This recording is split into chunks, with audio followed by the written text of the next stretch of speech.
Mimi naamini kushinda kiti ya Nairobi tena 2027 ni rahisi kwa sababu ya kazi yangu. Na wana Nairobi wenyewe wameona na wananiambia.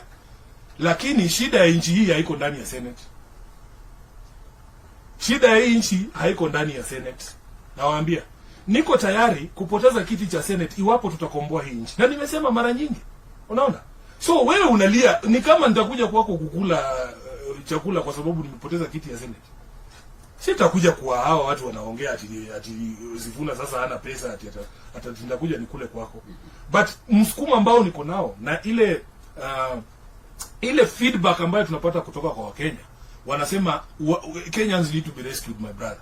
And if I have any role in playing in terms of rescuing the country, I have to answer that call.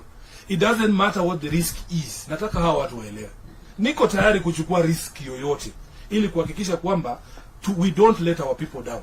Unanielewa? So hawa watu waache kuongelelea welfare ya Sifuna. Mimi niko sawa, wananchi watatulinda. Unajua tulianza hiki tunaitwa linda mwananchi. Siku hizi wamegeuza wanasema mwananchi ndiye atatulinda.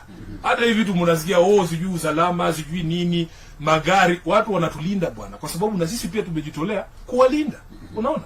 Yeah. Na labda hapo kwa huo mgawanyiko pale kwa linda mwananchi, nafikiri nahisi kwamba labda kuna mgawanyiko, maana nimeona Caleb ameanzisha chama. Naam.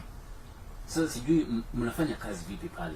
Hamna chama ambacho mtaingia ndani. Hamna mgawanyiko kwa sababu kwanza kidogo tu wanasema kwamba yeye anakuunga mkono. Lakini kuna watu wengine pia wakizungumza anaona pale tu mtu akifungua mdomo kura zinapotea. Sasa akaona sasa sijui mtafanya vipi pale.